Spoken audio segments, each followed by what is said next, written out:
And ultimately, our persistence in this investigation has paid off. The FBI has just released secret files about Tupac Shakur's murder, and they are far from ordinary. These documents arrive in fragments, redactions, and cross-references, revealing a pattern that was never meant to be seen together.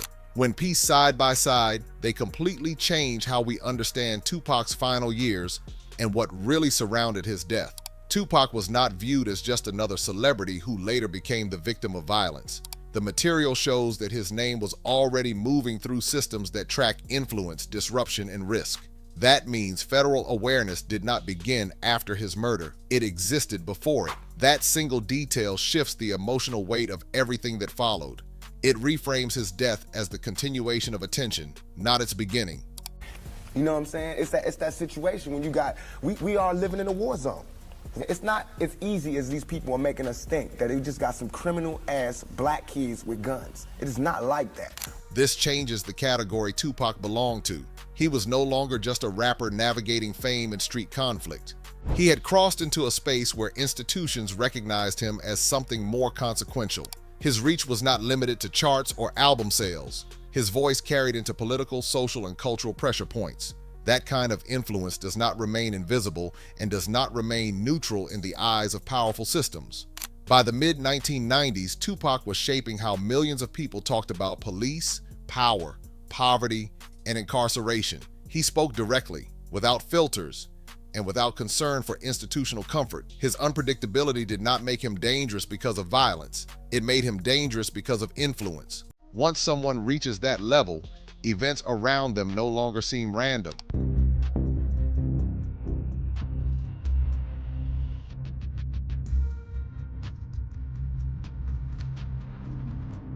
The MGM Grand moment carries far more weight than anyone realized. For years, it was dismissed as a fight over a chain, a simple clash of egos, but the newly released surveillance reframes it as a pressure point where status, power, and humiliation collided in full view. In that world, a chain is not jewelry. It is identity, respect, and dominance, a message that ripples through crews, loyalties, and reputations long after the cameras stop rolling. While rumors shaped public memory, the real footage sat hidden, preserving the true timeline. Today, prosecutors treat that hallway as the ignition point, the moment where emotional, social, and institutional forces converged, setting the deadly chain of events into motion. This is where the overlap becomes dangerous.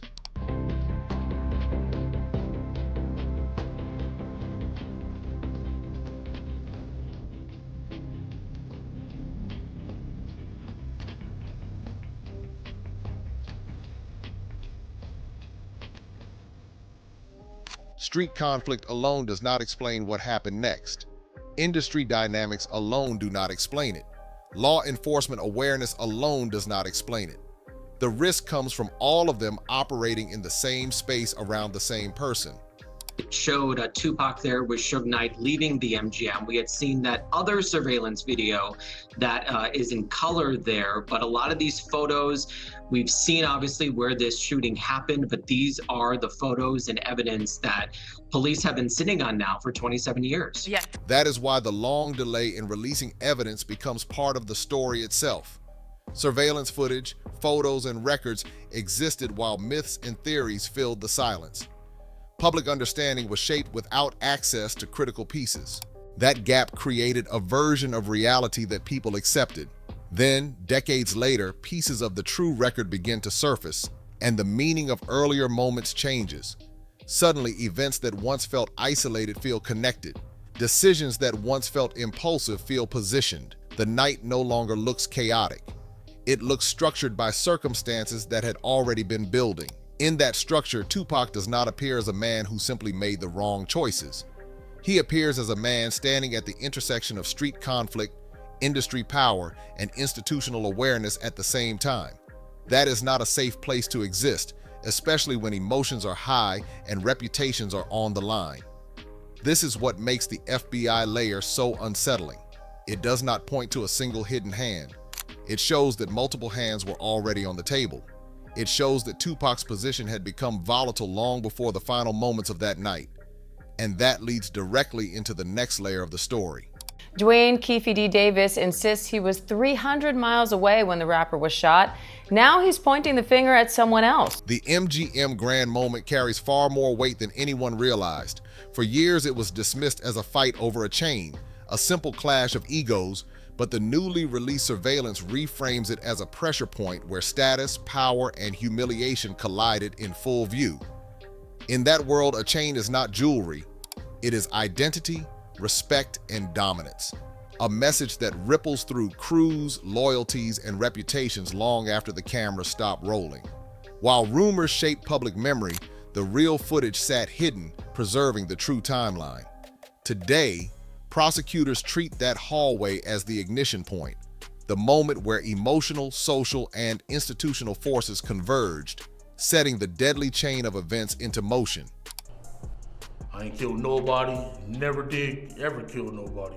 They don't have no evidence against me. Came and put me in Las Vegas. For years, Dwayne "Keefe D. Davis positioned himself as someone who knew exactly what happened. In interviews and in his memoir, he described details that placed him inside the story. He spoke with confidence. He spoke with specificity. He placed people, vehicles, and actions into a clear sequence. At the time, those words carried little immediate risk. They were part of storytelling, not courtroom evidence. At that point, prosecutors are no longer just presenting a crime. They are presenting a framework. They curate what the jury sees. This is not just an evidence presentation. It is a narrative construction designed to survive aggressive challenge. That raises a question that never fully disappears. Is this about revealing the full truth, or is it about building the most defensible version of events? Every case lives in that tension. What strengthens one narrative may quietly weaken another. What is shown shapes what is believed. What remains unseen still exists, but it does not get a voice in the courtroom. That is where the FBI layer becomes impossible to ignore. They certainly did, Nicole. And of course, here over the past couple of months, prosecutors have been building their case against Dwayne "Keefe D. Davis to indict him in the murder of Tupac Shakur. And these photos and videos are just some of the evidence that was shown to a grand jury, helping them build their case. Federal attention means Tupac was not just another victim. It means he existed within systems that track influence, disruption, and risk. It means awareness may have existed before the night unfolded. That does not prove intervention. It does not prove coordination. It does, however, prove that his position in society was already being evaluated in ways the public never saw. That creates gaps in the story. Gaps between what was known and what was acted on. Gaps between awareness and response. Those gaps do not accuse. They suggest. They linger. They leave open questions that official timelines do not fully close. In this version of the story, the FBI is not loud. It is present. It sits in the background as a silent layer that reframes how every other action is interpreted. It turns coincidence into convergence. It turns isolation into overlap.